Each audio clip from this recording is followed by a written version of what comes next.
해마다 6월이 되면은 우리 민족, 분단 민족의 아픔에 대해서 다시 한번 생각하게 됩니다.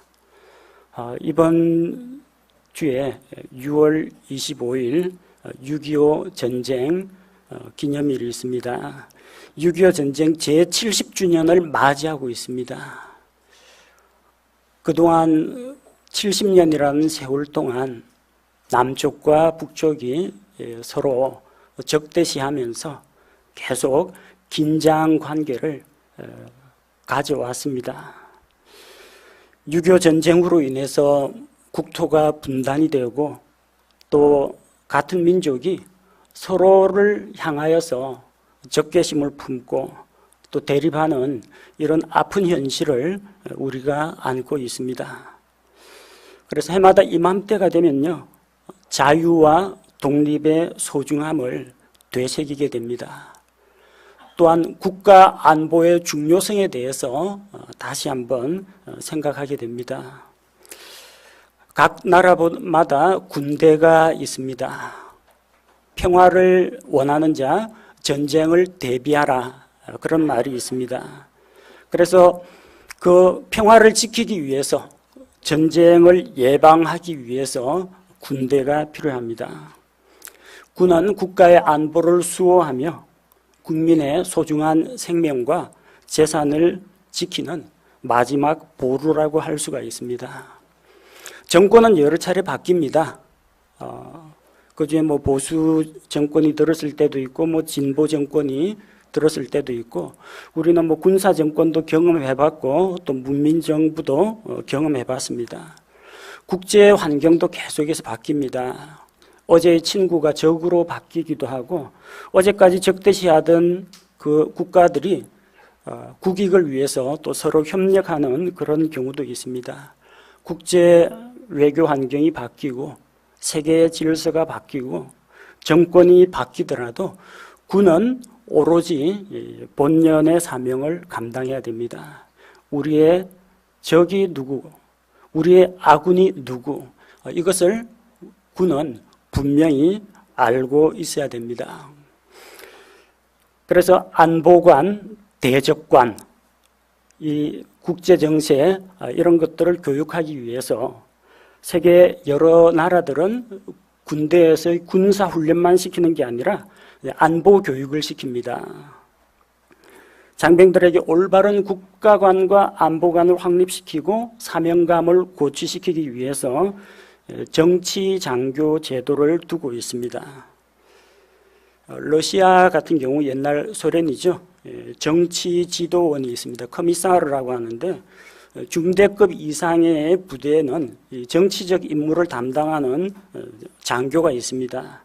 그래서 해당 부대의 지휘관 밑에 참모의 모습으로 들어가 있는데, 실은 지휘관이 똑바로 하나 안 하나 감시하는 역할을 합니다. 그리고 더불어서 위로부터 내려온 지침에 따라서 장병들에게 안보교육, 그리고 대적관, 이것을 확고하게 심어주는 그런 역할을 합니다.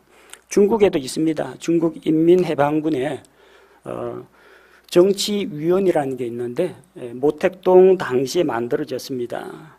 여기는 정신교육만 하는 게 아니라 작전 명령권도 가지고 있습니다. 그리고 만약에 지휘관하고 이 정치위원이 서로 대립하면 누구 말을 들어야 되느냐? 중국 인민해방군에서는 정치위원의 말이 지휘관의 말보다 우선시됩니다. 그래서 상당히 중요한 역할을 합니다. 왜냐하면 그쪽은 하나의 이제 공산주의 체제를 유지를 해야 되는데, 그걸 위해서는 분열이 일어나면 안 됩니다. 우리나라도 민주주의, 이게 분열이 되지 않으려면 이 안에서 확고한 공동의 목표, 이걸 가지고 있어야 하는 것처럼 그쪽도 마찬가지입니다. 북한 조선민주주의인민공화국에는 정치지도원과 정치위원이 있습니다. 소대장 이상급의 임무 수행을 한 적이 있는 간부 장교로 임명을 하는데, 군대 안에서 김일성 주체 사상, 그리고 충성심 고양, 정신교육, 그리고 군의 인사권을 장악하고 그 다음에 사상을 감시하는 그런 역할을 합니다. 지휘관이 잘하고 있는지, 그리고 이 병사들이 군에 대해서, 당에 대해서 충성을 다하는지 평가하고 이제 반역자를 색출하는 그런 역할을 합니다. 미국에는 교육훈련 시간에 정훈교육, 정신교육이 따로 없습니다. 그냥 AFN 방송을 듣게 하거나 성조지라고 해서 우수한 교육 자료가 많이 보급이 됩니다. 그래서 그걸 보고 듣고 읽고 하면서 자기 스스로 자부심을 가지고 사명감을 가지고 군 복무에 임하도록 합니다. 자유민주주의 국가다 보니까 개인의 자유와 또 개인의 판단력을 그만큼 이제 존중해 주는 겁니다.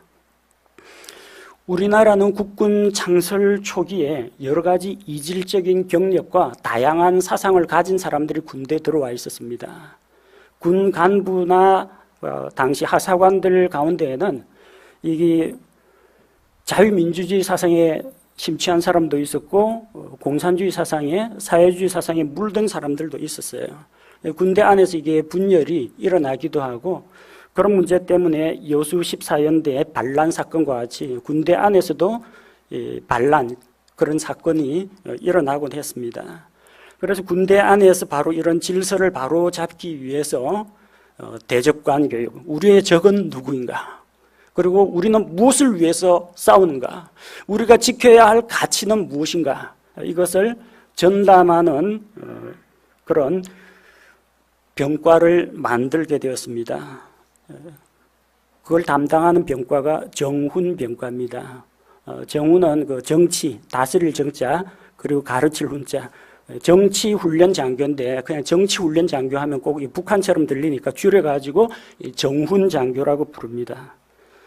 제가 정훈장교 제11기로 임관했습니다.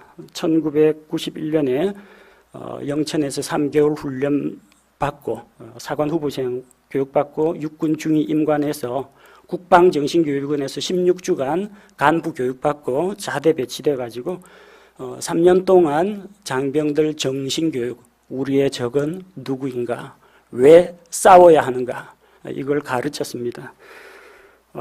그 이외에 잡다한 일들이 많습니다. 병사들 상담도 받아줘야 되고, 부대 신문도 만들어야 되고, 우정의 무대 출연한다고 하면은 문화선전대, 문선대 공연도 또 준비해야 되고, 그 다음에 각종 일간지, 방송 접촉해가지고 부대 홍보 기사도 내고, 사단장 연설문도 제가 다 작성했습니다. 근데 그 중에서 가장 중심되는 게 뭐냐? 정신교육입니다. 안보관, 대적관, 이거 가르치는 일을 했어요. 당시 우리나라에서는 한반도 비핵화 선언 추진하고 그다음에 남북 대화를 하던 그런 상황이었습니다. 군대에서는 뭐 하고 있었을 것 같아요? 군대는 똑같습니다. 저쪽에서 남북 대화를 하건 금강산 관광을 하건 개성공단이 돌아가건 군대는 변하면 안 됩니다. 군인은 변하면 안 돼요. 그 정치인들은, 외교인들은 외교적인 화법 구사하면서 유화책도 썼다가 강경책도 썼다가 하는데 군인은 중심을 똑바로 잡고 지켜나가야 됩니다. 뭐 가르쳤느냐? 공산주의 본질과 7대 비밀, 이거 가지고 공산주의 사상 비판하고 장병들 안보 교육시켰습니다. 또 한 가지는 오랫동안 그 일제 식민사관에 거의 오염된 이 장병들 바로잡기 위해서 민족사 교육을 시켰습니다. 한민족사. 기존에 있는 그런 식민사관하고는 달리 우리의 올바른 역사와 뿌리를 찾자 해서 그래서 반일, 반북한, 오로지 대한민국의 정통성과 자유민주주의, 그거 가르치는 역할을 했습니다. 그런데 지금은 이번 정권 들어와가지고 정훈장교 대신에 공보장교로 바뀌었다고 합니다. 공보정훈으로 바뀌었다고 합니다. 그 정훈도 다스릴 정치가 아니라 바를 가르치는 바른 생활교육. 제가 있을 때하고는 조금 안보교육에 좀 변화가 좀 찾아온 것 같습니다. 근데 이 안보교육, 대적관 교육도 위에서 좀 확신을 가지고 추진을 해야 할 수가 있습니다. 사단장이 병사들한테 그런 거 해서 뭐하냐? 사단장이 관심 안 두면 교육 못 시킵니다. 일군 사령관 강조, 지침 이런 내려오면은 예하부대에서도 정신교육 똑바로 시킵니다. 영적인 세계에서도 마찬가지예요.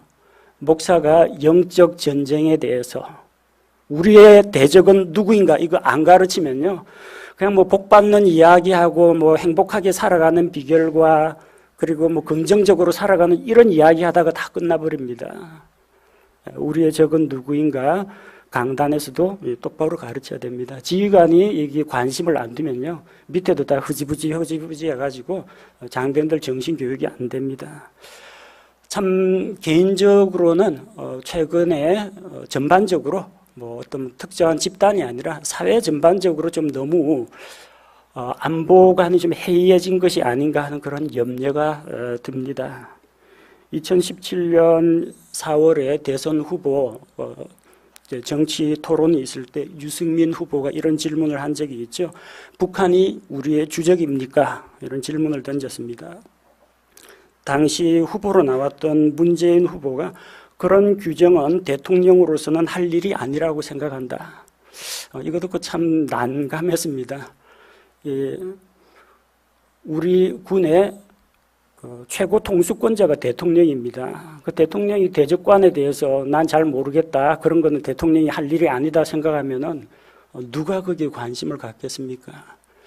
그렇게 되면은 밑에 있는 국방부 장관, 육군본부, 군사령관까지 전부 다 대적관이나 안보관에 대해서 관심을 안 갖게 됩니다.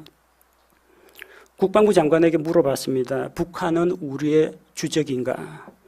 장관의 답변이 주적 개념은 사라졌지만 우리에게 도발하거나 위험을 주면 우리의 적이다. 이거 답 얻어낸데도 참 힘들었습니다. 주적 개념이 사라졌다고 하는데 사라진 것 같지는 않습니다. 계속 북한은 우리를 주적으로 지금 규정하고 있지 않습니까? 2019년 7월에 국방위원회에서 국회에서 백승주 의원이 국방부 장관에게 물어봅니다. 6.25 전쟁은 김일성과 노동당이 벌인 전쟁 범죄라고 생각한다. 어떻게 생각하느냐? 답을 못합니다. 6.25가 전쟁 범죄인가 아닌가? 국방부 장관이 답을 못합니다. 이 장관이 무식해서 답을 못하는 게 아니고요, 답을 어떻게 하느냐에 따라서 자기의 장관이라는 이 정치인의 생명이 왔다 갔다 하기 때문에 그렇습니다. 그러나 여러분, 확실한 것은 군인은 흔들리면 안 된다는 겁니다. 군인은 안보관 대적관이 흔들리면 안 돼요. 예수 그리스도가 우리의 대장이고 우리가 예수 그리스도의 군사 아닙니까? 우리의 적은 누구인가 하는데 그거 잘 모르겠습니다, 뭐 이래 돼버리면은 안 되는 거예요. 우리 적을 똑바로 알고 우리가 나와 있는 영적 전쟁터의 현실을 똑바로 알아야만, 이 대적관이 확고히 서 있어야만 우리가 영적으로 건강한 생활을 할 수가 있습니다. 최근 들어서 북한에서 자꾸 이제 도발을 합니다. 우리 국가의 그래도 대표자인 대통령을 향해서 모욕적인 언사를 내뱉는데, 이거는 여당 야당을 떠나가지고 국민이 분노해야 됩니다. 아니, 우리 국민의 대표인, 내가 지지하거나 하지 않거나 좋아하거나 싫어하거나 간에 대한민국의 얼굴이고 대한민국의 대표입니다. 그 대통령을 향해서 삶은 소대가리, 겁먹은 개, 국수 처먹고 이런 이야기 들으면 기분 좋습니까? 국민의 한 사람으로 상당히 모욕적이라고 생각합니다. 그동안 좀 우리가 너무 북한에 대해서 유화책만 쓰고 그리고 너무 눈치만 보고 하다 보니까 마치 전쟁이 끝난 것처럼 생각하고 있는데, 지금 저게 종전선언이 안 돼 있고 휴전 상태입니다. 우리는 적을 눈앞에 두고 있습니다. 그래서 현실을 똑바로 우리가 직시할 필요가 있습니다. 계속해서 북한에서 뭐 불바다 이야기 꺼내고 있고, 미사일 발사 시험하면 우리나라에서는 그 감추기에 급급해서 발사체, 미사일을 미사일이라 부르지를 못하고, 북한에서 미사일이라고 하는데도 우리나라 신문에는 꼭 발사체라고 이야기를 하고, 서해안 경계, 해안 경계는 벌써 여러 차례 뚫리고 있는 불안한 그런 현실에 있습니다. 목사가 정훈장교 출신이라고 오늘 시사안보 교육하는구나, 그렇게 생각하시면 안 됩니다. 안보는 정치 문제가 아니고요, 생존의 문제입니다. 여야가 따로 없어요. 진보 보수가 따로 없습니다. 우리 그리스도인도 예외는 아닙니다. 우리나라 대한민국 무너지면 여러분 신앙생활 어떻게 하실 겁니까? 예배 어떻게 드릴 거예요? 우리가 자유민주주의 질서를 굳건하게 세운 가운데 사회가 안정되고 경제가 성장하고 이게 나라가 평안해야 우리가 신앙생활도 할 수 있고 복음도 전파할 수가 있는 겁니다. 그래서 우리는 6.25 70주년을 맞이하는 이 즈음에 우리의 해이해지기 쉬운 국가관, 안보관, 대적관을 한번 바로잡고 우리의 영적 건강을 위해서 우리의 영적인 대적에 대해서도 관심을 쏟아야 할 때라고 생각합니다. 국가와 민족의 안전을 위해서 그리스도인으로서 하나님께 기도하는 것도 필요한데 문제는 우리의 대적들 그 뒤에 숨어 있는 더 큰 대적이 있다는 것을 우리가 똑바로 직시해야 한다는 겁니다.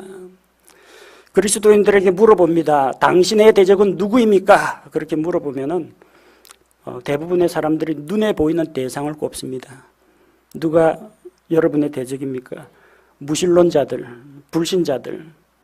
하나님의 존재를 부정하는 자들은 하나님을 대적하는 자들입니다.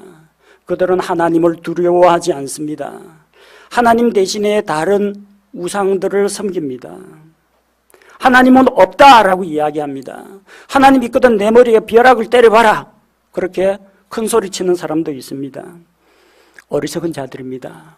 시편 14편 1절 말씀에 어리석은 자가 마음속으로 이르기를 하나님은 없다 하였도다. 하나님이 없다 생각하니까 어떤 행동을 해요? 하나님을 두려워하지 않고 죄를 짓습니다. 그들은 부패하여 가증한 일들을 행하였으니 선을 행하는 자가 하나도 없도다.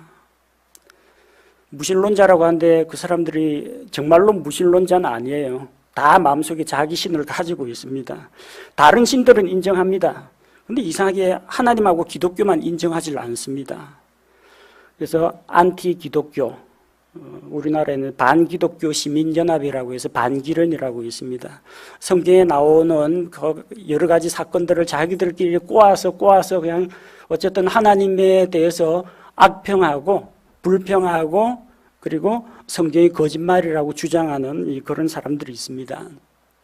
하나님 대적하는 거죠. 우리의 신앙을 대적하는 거죠. 눈에 보이는 우리의 적입니다. 우리의 적입니다. 그러니까 가서 멱살 잡고 싸워야 되느냐? 그건 아닙니다. 오늘 성경 말씀 여러분 읽으셨죠?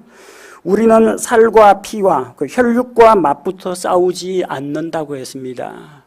물론 우리를 대적하는 자들입니다. 근데 우리까지 그 사람들을 적대시해가지고 이제 원수 삼을 필요는 없다는 겁니다. 우리가 흔들리지 않도록 경계를 하고 그들을 복음으로 변화시켜야지 우리가 그 사람들 안티 기독 이런 사람들하고 맞붙어가지고 싸우라는 이야기가 아닙니다. 자, 우리 눈앞에 보이는 적들이 또 있어요. 공산주의자들. 공산주의 사상은 유물론에 기초합니다. 역사 발전의 주체가 인간이라고 생각합니다. 그리고 물질이 우선이고 종교는 아편이라고 합니다. 종교는 아편이라고 하는데 모든 종교를 다 아편으로 취급하고 종교를 말살하는 공산국가는 없는 것으로 알고 있습니다. 중국에 가면요 유명한 사찰들 많습니다. 그 중들도 있어요. 목탁 두들면서 연불 다 합니다. 교회는 안 돼요. 교회는 건물 대놓고 십자가 올리면은 당장에 공안들이 쳐들어와가지고 잡아갑니다. 하나님하고 기독교는 안 돼요. 불교는 괜찮아요. 종교는 아편이라며요. 근데 불교는 타치 안 합니다. 베트남 마찬가지입니다. 베트남에도 절들하고 그쪽에서 공산당들도 가가지고 절에 가가지고 참배하고 그럽니다.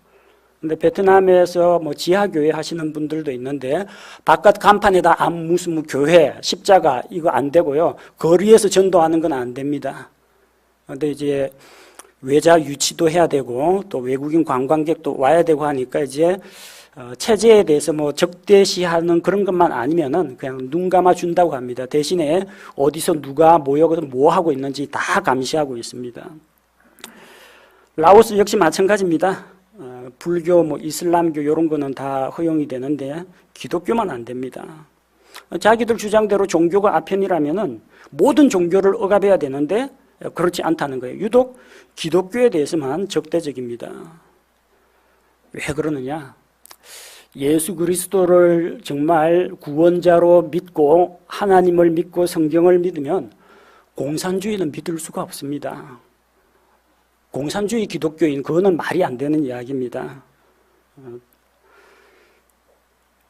중국에 우리가 후원하는 그 선교사가 있는데 그 동생이 좋은 대학 나와가지고 중국 은행에 들어가서 간부가 되었습니다. 근데 예수님을 믿고 변화가 되었어요. 근데 아시다시피 그 중국 은행에서 간부 또 승진을 하려면 공산당에 입당을 해야 됩니다. 근데 공산당 입당을 하게 되면 자기 신앙을 버려야 되고 신앙을 지키면서 공산당 활동을 할 수가 없다는 거예요. 같이 갈 수가 없다는 거예요. 어떻게 했을 것 같아요? 은행 그만뒀습니다. 공산당 안 하겠다고. 그런 결단이 필요합니다. 신앙을 위해서 기꺼이 잘 나가는 그 직장, 안정적인 직장도 포기해버렸습니다.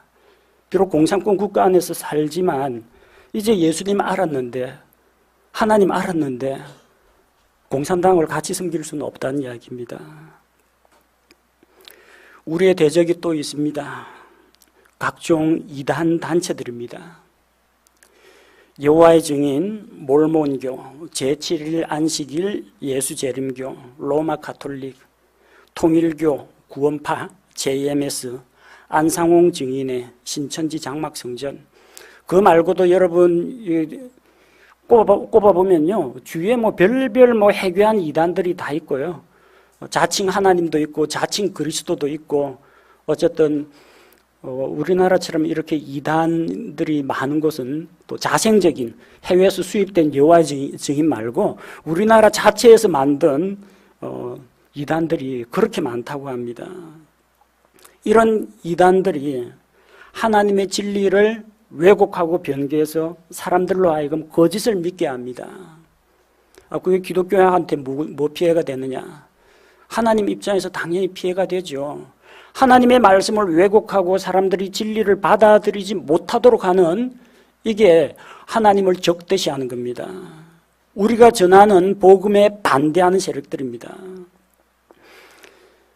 그리고 기존에 믿고 있는 하나님을 믿고 있는 신앙인들조차도 미혹을 해서 자기들에게 데려가서 세뇌를 시켜서 자기들 교주를 섬기게 하고 엉뚱한 것들을 진리인 양 가르치는 그런 일들이 있습니다. 우리가 경계해야 될 적들입니다. 이단 단체들 조심해야 됩니다. 그렇다고 지금 이단 단체 무슨 그런 시설물 들어가지고 불 지르고 때려 부수고 그러라는 이야기 아닙니다. 우리는 살과 피와 맞붙어 싸우지 아니하고라고 했습니다. 눈에 보이는 그 적이 실은 다가 아니라는 겁니다. 그 배후가 있어요. 배후 세력이 있다는 겁니다. 우리의 적이 누굽니까? 여러분의 신앙을 핍박하는 자들이 여러분의 대적입니다.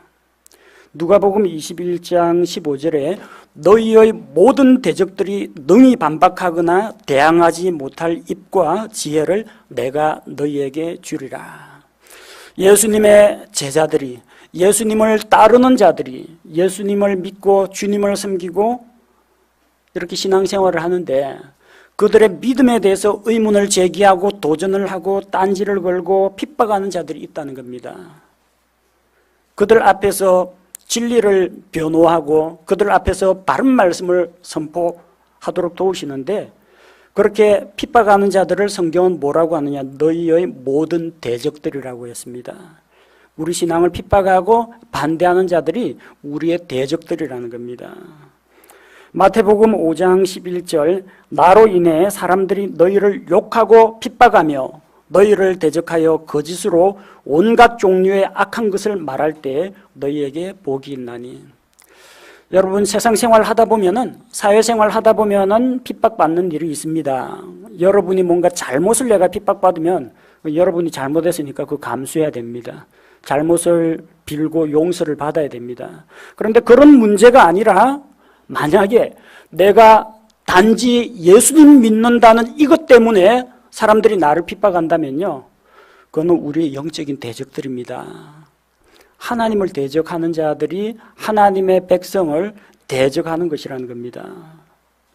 그래서 우리가 그런 대적들을 만날 때 하나님께서 이길 힘을 주시고 그들을 상대할 수 있는 언변과 지혜를 주신다고 약속하셨습니다.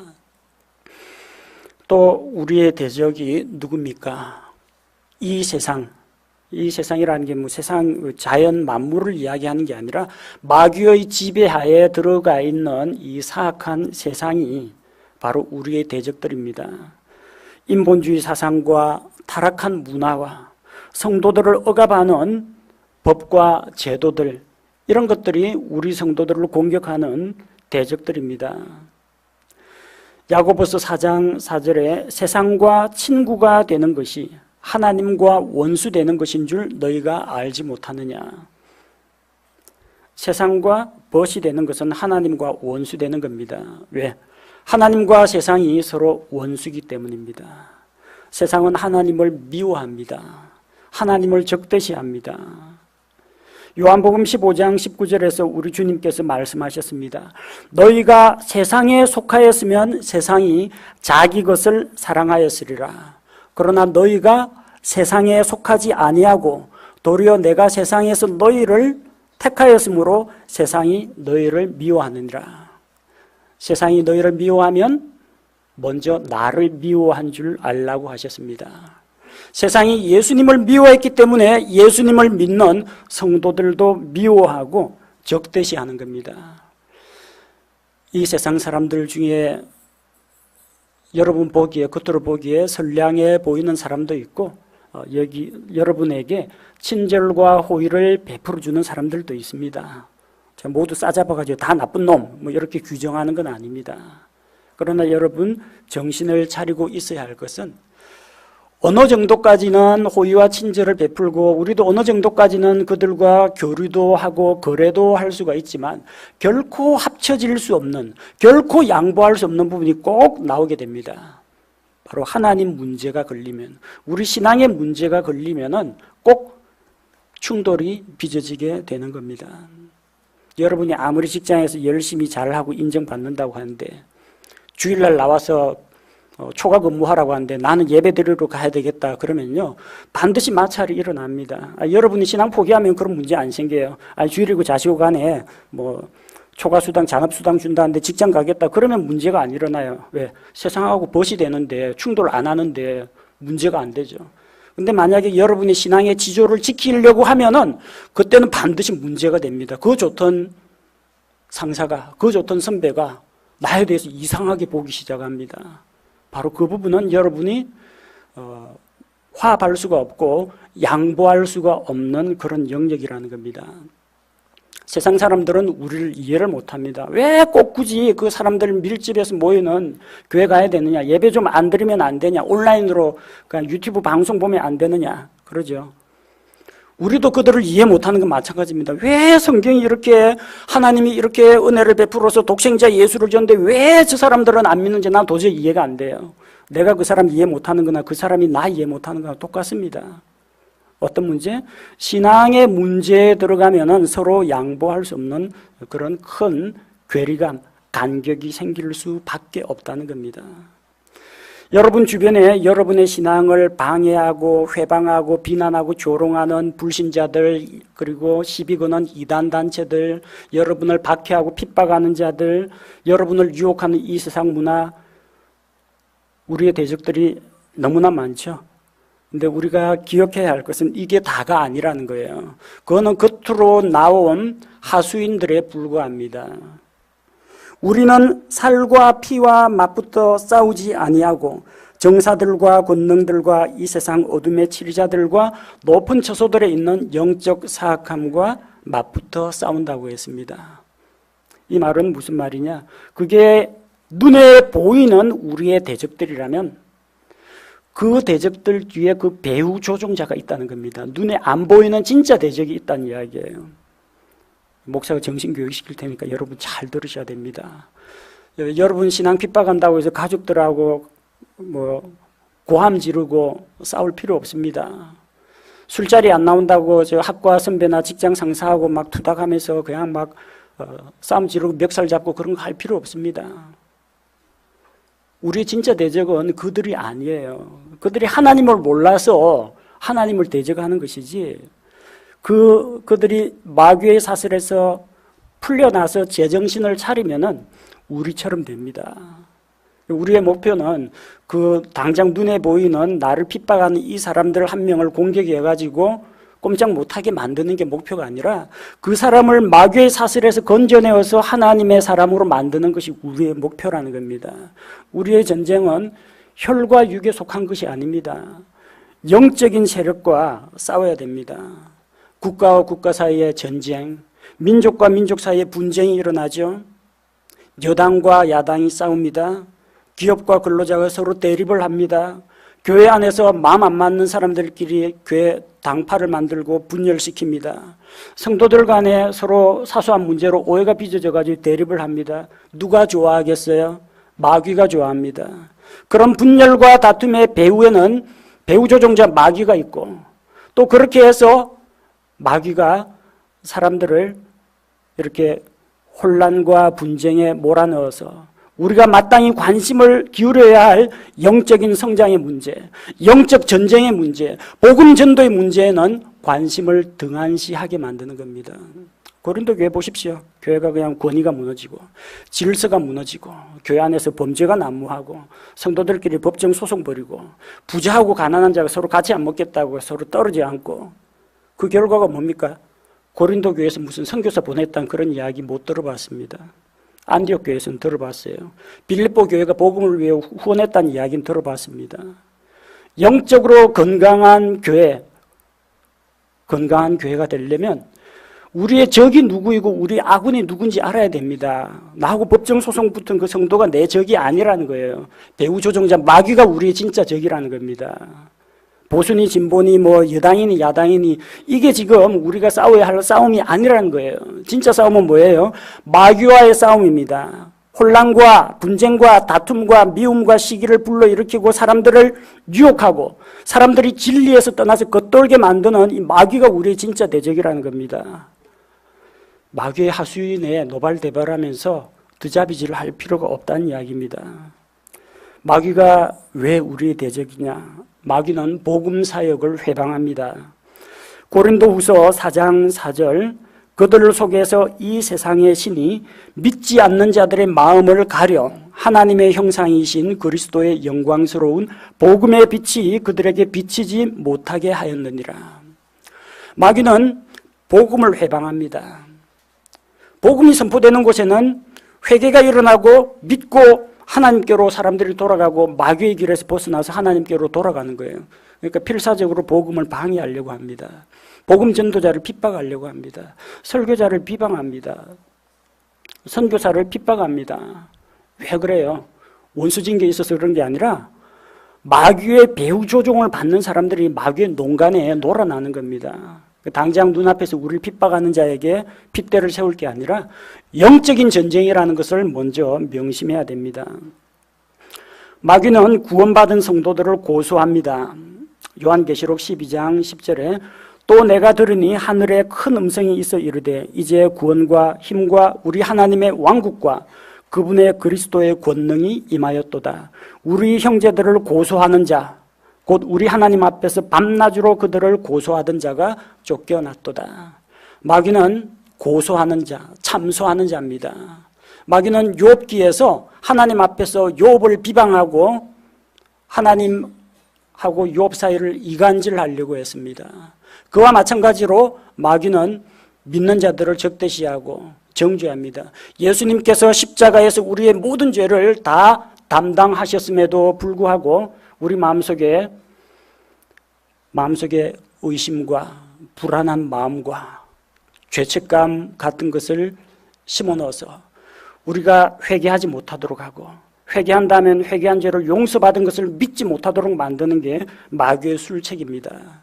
그렇게 해서 그리스도 예수 안에는 결코 정죄함이 없다라고 했는데 우리 마음속에 마귀가 비집고 들어와서 성도들을 정죄하고 성도들을 고소하는 일을 한다는 겁니다. 우리의 적입니다. 마귀는 직접적으로 성도들을 대적하여 삼키려고 합니다. 베드로전서 5장 8절 말씀을 보면 정신을 차려라, 깨어 있으라. 너희 대적 마귀가 울부짖는 사자같이 두루 다니며 삼킬 자를 찾나니. 마귀는 때로는 광명의 천사로, 빛의 천사로 가장해서 밝고 환한 웃음과 함께 거짓 교리를 가지고 와서 사람들을 미혹하고 친절을 베푸는 척하면서 동아리 활동하는 척하면서 영어 가르쳐주는 척하면서 이상한 교리에 오염시키고 사람들을 싹 미혹해서 빼갑니다. 그럴 때도 있는데 언제나 웃음을 머금은 천사의 모습으로 나오는 게 아니라 울부짖는 사자와 같은 모습으로 우리를 직접 공격할 때도 있다는 겁니다. 어떻게 해야 돼요? 정신 차려야 됩니다. 지금 이게 그냥 평안하게 이제 뭐 대한민국은 자유민주주의 국가, 종교의 자유가 있어서 편안하게 예배드린다 좋아할 게 아니라 정신 똑바로 차리고 우리의 대적은 누구인가 똑바로 알고 계셔야 됩니다. 내가 지금 평안해 보이지만 실은 영적 전쟁터의 한복판에 들어와 있다는 거, 그걸 잊어버리시면 안 됩니다. 오랫동안 70년 동안 계속 휴전선 하다 보니까 저게 그냥 마치 그냥 분단이 확정돼 가지고 종전이 된 것처럼 너무나 많은 사람들이 안보의식이 해이해져 있습니다. 근데 위쪽에서는 그렇게 생각 안 해요. 그쪽은 군사훈련하고 언제라도 명령만 내리시라 하면서 기다리고 있는 그런 공산당과 공산군들이 있다는 거 우리가 기억해야 돼요. 마찬가지입니다. 우리는 평화로운 자유민주주의 국가에서 신앙생활 잘하고 있다 생각하는데 우리의 대적 마귀는 지금도 두루 다니면서 잠도 안 자요. 밤낮으로 다니면서 삼킬 자를 찾고 성도들을 정죄하는 일을 한다는 겁니다. 여러분, 우리의 대적, 우리를 직접적으로 대적하는 마귀를 경계해야 됩니다. 무신론자들, 이단 단체들, 공산주의자들, 불신자들, 이 사악한 세상의 문화와 풍습과 제도들, 요 배후에는 다 마귀가 있습니다. 그러므로 우리의 주적은 누구인가?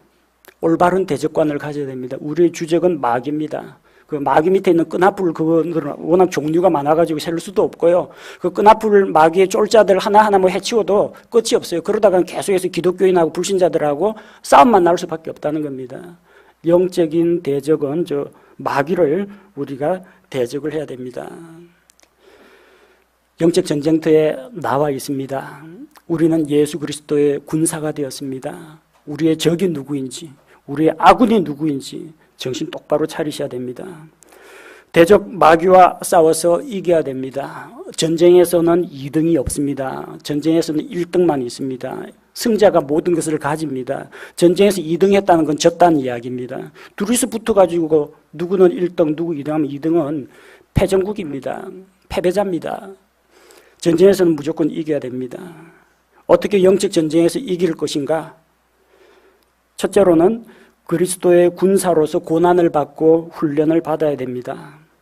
디모데후서 2장 3절과 4절 말씀을 보면 그러므로 너는 예수 그리스도의 좋은 군사로서 고난을 견디어내라. 전쟁을 하는 어떤 사람도 이 세상 삶의 일에 얽매이지 아니하나니 이것은 그가 자기를 군사로 택한 자를 기쁘게 하려 함이라. 우리 교회 청년들 가운데에도 군에 들어가서 국방의 의무를 다하고 있는 청년들이 있습니다. 집 떠나가지고 군부대에 들어가서 삽니다. 불평불만 안 합니다. 아버지 어머니 떨어져 있어도 혼자 고립된 곳에 갇혀 지내도 자고 먹고 일어나고 모든 게 규율하에서 통제를 대도 불평불만 안 합니다. 군인은 그렇습니다. 자기를 군사로 모집한 자, 자기 지휘관에 대해서 존중하고 그 명령에 복종하는 게 군인이기 때문입니다. 여러분, 우리가 군인이라는 사실을 잊으면 안 됩니다. 앞서 말씀드린 것처럼 군인은 휘둘리면 안 돼요. 뭐 세상 문화 조류가 시대가 바뀌었다, 정권이 바뀌었다, 국제 안보 질서 환경이 바뀌었다, 다 좋아요. 그 바뀔 수 있어요. 그러나 군인은 무게중심을 가지고 자기가 가지고 있는 안보관, 대적관을 확고하게 지켜야 됩니다. 세상이 아무리 가문 이슬로 꿰고 우리 주변에 뭐 나라 경제가 어떻고 뭐 정치 외교가 어떻고 그럴지라도 우리 그리스도인은 대장이신 예수 그리스도를 중심으로 해서 오로지 그분의 말씀에 순종하기만 하면 됩니다. 군사로 모집한 예수 그리스도의 충성된 증인들, 충성된 군인들이 되어야 됩니다. 고난과 훈련을 받아야 됩니다. 군부대에 들어가서 병사들 4주 훈련 받는 데도 있고 저는 12주 훈련 받았습니다. 기초 제식 훈련에다가 유격, 천리행군, 총검술, 사격 이렇게 다 훈련 다 받았어요. 왜 훈련을 시키느냐? 쓸만한 군인으로 만들기 위해서는 훈련을 받아야 됩니다. 자리에 앉아 있는 거 힘들죠? 다른 교회는 설교 15분이라고 하는데 저 목사는 40분, 45분 시간 잡아먹는다고 속으로 좀 불편해 하시는 분도 계실 겁니다. 좀 오래 앉아가지고 진득하게 말씀 듣는 좀 고난, 괴로움 있을지라도 훈련 좀 받으십시오. 집에 일찍 가고 싶죠. 그래도 성도들과 교제하는 것도 일종의 영적인 훈련입니다. 새벽에 요즘에는 참 일어나기가 좀 힘듭니다. 4시 50분에 일어나가지고 저 성경 칼럼 작성하고 하면 꼭 너무 일찍 일어난 것 같아가지고 이불 속으로 다시 기어 들어가고 싶은데 그래도 꾹 참고 버티면 어째 안 자고 그날 하루를 잘 보내게 됩니다. 한번 이불 속에 기어 들어가면은 한 2시간, 3시간 자고 나와요. 해가 환하게 떠 있으면 왠지 모를 패배감에 빠집니다. 하루 시간, 3시간 날렸구나 생각해서. 고난입니다. 힘들어요. 근데 훈련이기 때문에 하고 있습니다. 군인들한테 훈련을 안 시키면요, 전부 다 허약 체질, 게다가 사격도 할 줄 모르고 개념도 없고 전쟁 못 합니다. 전쟁은 고사하고 이제 경계 근무조차도 못 합니다. 힘들고 고난을 겪더라도 군인은 훈련을 받아야 돼요. 여러분 자신을 채찍질하고 훈련을 좀 하십시오. 기도 훈련, 성경 읽기 훈련, 진득히 앉아서 성경 읽고 예배 드리는 훈련 어려서부터 좀 시키십시오. 우리 주일학교 어린이들 앞쪽에 나와가지고 맨 앞쪽에서 목사님하고 눈 마주쳐가지고 졸지도 못하고 어려서부터 이런 고난 속에서 훈련을 받고 있습니다. 하드 트레이닝이에요. 저 구석에 있으면 제가 잘 안 보이는데 딱 앞에 나와가지고 이게 훈련입니다. 우리 학생들도 딱 한 곳에 모여가지고 훈련 잘 받고 있어요. 그렇게 해야 강건한 군사가 되고 영적 전쟁에서 이길 수 있게 됩니다. 둘째로 건강해야 됩니다. 영적으로 건강한 성도가 되어야 합니다. 10절 말씀에 끝으로 내 형제들아 주 안에서와 그분의 강력한 권능 안에서 강건한 자가 되라. 뭐가 건강해야 되느냐? 다 건강해야 돼요. 사람은 영과 혼과 몸으로 구성되어 있습니다. 영빨만 세다고 영적으로 이만 세다고 자랑할 게 아니고 다 건강해야 돼요. 영적으로는 열심인데 몸이 골골하면요. 몸이 아프고 그러면 어디 예배당 걸어서 예배당도 못 가고 그다음 몸이 아프면 만사가 짜증이고 귀찮고 정신까지도 병듭니다. 누가 말 시키는 것도 싫고 우리 집에 누가 찾아오는 것도 싫고 그만 혼자 있고 싶고 몸이 약하면 마음이 병듭니다. 몸이 약한데 앉아가지고 성경 말씀에 집중해서 두통이 막 오고 머리가 띵한데 성경 읽으면 성경 안 읽어져요. 다 영향을 받습니다. 마음 상태가 시험에 대한 어떤 불안이나 걱정 이런 걸로 가득 차 있거나 코로나 공포증 이런 걸로 가득 차가지고 관심사가 다 딴 데가 있는데 영적인 영역이라고 건강하겠습니까? 친구한테서 안 좋은 말 듣고 그냥 핍박받고 스트레스 받아 있는데 밥이 넘어가겠습니까? 마음이 병들면 몸도 안 따라주고 영도 안 따라줍니다. 영과 혼과 몸이 다 건강해야 돼요. 우리가 몸이 건강해야 신앙생활도 똑바로 할 수 있습니다. 맑은 정신을 가지고 건강한 마음을 가져야만 영적으로도 건강한 성도가 될 수 있다는 거 기억해야 합니다. 건강하십시오. 세 번째는 무장을 잘해야 돼요. 영적으로 단단하게 무장을 해야 됩니다. 11절에 보니까 너희가 마귀의 관계들을 능히 대적하며 서기 위해 하나님의 전신갑주를 입으라. 옛날에는 로마 군인들 전신갑주하면 머리에 투구 딱 쓰고 가슴에 흉갑 이거 딱 차고 그 다음에 팔목에 이제 방패 차고 다리에 각반 경대 차고 창이나 칼을 들고 이렇게 전신을 다 무장을 했습니다. 군인들 마찬가지예요. 무장시켜야 됩니다. 옛날 우리 고등학교 다닐 때 교련 시간에는 그 나무 깎아서 만든 목총 갖고 총검술을 했습니다. 나중에 저 M1하고 M16는 나중에 구경했어요. 몇 정 없어가지고. 근데 그 만약에 전쟁에 나간 그 군인들한테 총 모양을 한 그 나무 목총 주면은 가면 다 죽습니다. 이 목총 갖고 뭐 할까요?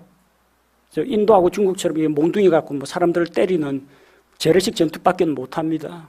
총알이 날아오는데 나무총 가지고 뭐 합니까? 입으로 탕탕 소리만 낼 겁니까? 무장이 좋아야 돼요. 그 군인들한테 좋은 옷, 방탄 헬멧, 방탄복, 그리고 좋은 군사 무기, 총이나 포나 이런 거 비싼 돈을 들여가지고 지급을 하지 않습니까? 우리 그리스도인에게도 마찬가지입니다. 하나님의 전신갑주를 입으라고 했습니다.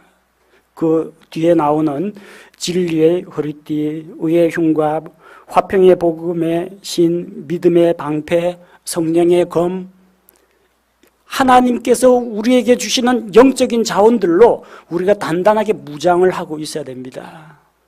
몸만 건강하다고 되는 게 아니에요. 옛날처럼 육박전 몸으로 치고받고 하는 싸움이 아니라 이제 원거리 무기, 대량 살상 무기가 있기 때문에 보호구, 방어 장비에다가 공격 무기를 좋은 걸 갖고 있어야 됩니다. 영적인 무기, 하나님의 전신갑주를 입어야 됩니다. 네 번째, 영적 전쟁에 참전해야 됩니다. 디모데전서 6장 12절에 보니까 믿음의 선한 싸움을 싸우며 영원한 생명을 붙들라. 그것을 위하여 너 역시 부르심을 받았고 많은 증인들 앞에서 선한 고백을 고백하였도다. 군사로 불려왔습니다. 훈련도 열심히 받았습니다. 군에 있다 보니까 몸도 건강하고 어깨도 벌어지고 체력도 좋아졌어요. 무기도 좋은 걸 지급받았어요. 돌격 앞으로 하는데 안 나가요. 그럼 전쟁에 지는 겁니다. 나가서 싸워야 전쟁에서 이기는 거지. 열심히 교회에서 예배드리고 성경 공부하고 수요 특강 듣고 신학원 강의 듣고 아침에 큐티 훈련하고 일어나서 하나님께 기도와 말씀으로 하루를 보내고 잘 했는데 영적 전쟁에서 대적과 싸워야 하는 문제, 거기에 손 놔버리면은 열심히 잘 키운 그리스도인 군인 아무런 가치가 없습니다. 안 싸우겠다는데, 그렇죠? 여호와의 증인처럼 집총 거부, 총 안 잡겠다는데, 당장에 눈앞에서 보이는 사람이 하나님을 모르고 지옥으로 끌려가는데 입을 열어가지고 복음을 전해야 되는데 아는 것 많아요. 성경 교리도 다 알아요. 목사하고 뭐 성경 토론하고 논쟁을 붙어도 이길 자신이 있어요. 지적으로나 정신적으로나 단단히 무장이 되어 있어요. 그런데 입을 열어가지고 전도 하나 못한다면요, 이거는 영적 전쟁에서 총칼 휘두르는 그런 군인은 아니라는 겁니다. 아예 못 배우고 훈련 안 받아가지고 못 싸우는 사람이나 잘 훈련받고 안 싸우는 사람이나 똑같습니다. 영적으로 건강한 생활을 하고 영적 전쟁에서 승리하려면 군사훈련만 잘 받고 무장만 잘하고 몸만 건강해도 되는 게 아니라 싸워야 돼요. 나가서 싸워야 돼요. 여러분 뭐 이야기하는 게 저기 뭐 불교 사찰에 가서 거의 뭐 낙사하라는 이야기가 아니고요. 이단들 모이는 데 가서 돌 던지고 오라는 그런 이야기가 아니고 그거는 혈과 육에 속한 싸움이고 우리의 대적인 마귀를 겨냥해서 마귀에게 사로잡힌 자에게 하나님의 복음, 능력의 복음을 선포하는 이런 영적 전쟁에 뛰어들어야 된다는 이야기입니다. 마귀에게 속아서 마귀의 종노릇을 하는 무신론자들, 공산주의자들, 이방 종교인들, 이단들, 뭔지도 모르고 마귀의 조종을 받아서 우리를 핍박하는 자들, 그들은 우리를 대적합니다. 근데 우리는 그 사람들을 대적하면 안 돼요. 그 사람들은 진리를 알지 못해서 마귀에게 속아서 그러는 거예요. 그 사람들은 우리가 두들겨 패야 될 사람이 아니고 복음의 말씀으로 변화시켜야 될 사람이에요. 구원받아야 할 사람입니다. 우리가 하나님의 은혜를 받았듯이 그들에게도 하나님의 은혜와 예수 그리스도의 대속의 피가 필요한 사람들이라는 겁니다. 그래서 우리는 그 눈에 보이는 사람들과 맞붙어 싸우지 말고 우리의 주적이 누구인지 똑바로 알아야 됩니다. 그래서 마귀를 대적하고 하나님을 가까이하여 영적으로 승리하는 그리스도인이 되어야겠습니다. 함께 기도하겠습니다. 아버지 하나님, 6.25 70주년을 맞이해서 안보의 중요성과 함께 올바른 대적관을 확립하는 것이 국민의 한 사람으로서도 필요하고 예수 그리스도의 군사로서도 또한 대적관을 확립하는 것이 반드시 필요하다는 것을 말씀을 통해서 배웁니다. 배우고 깨달은 말씀대로 우리 주변에 있는 대적들, 우리를 비웃고 핍박하고 복음을 방해하는 자들, 일일이 낱낱이 그 사람들을 상대해서 다투고 분쟁을 일으킬 것이 아니라 그들을 배후에서 조종하고 있는 저 사악한 마귀를 공격하고 마귀를 대적하여 승리할 수 있도록 주님 우리에게 영적인 힘을 더하여 주옵소서. 예수 그리스도의 좋은 군사로서 고난을 받고 훈련을 받으며 또한 우리의 대적을 직시하고 하나님 은혜 가운데서 영육 간의 강건한 생활을 하며 영적으로 무장하고 깨어서 믿음으로 나아가고 믿음의 선한 싸움을 싸우고 영적으로 승리할 수 있도록 도와주옵소서. 군사로에서 살아가는 삶이 힘들고 괴로울지라도 우리를 불러주신 예수 그리스도 우리의 대장에게 충성을 맹세하고 그리스도의 군사로서 주님을 기쁘시게 하는 성도들이 되게 하옵소서. 예수님의 이름으로 기도합니다. 아멘.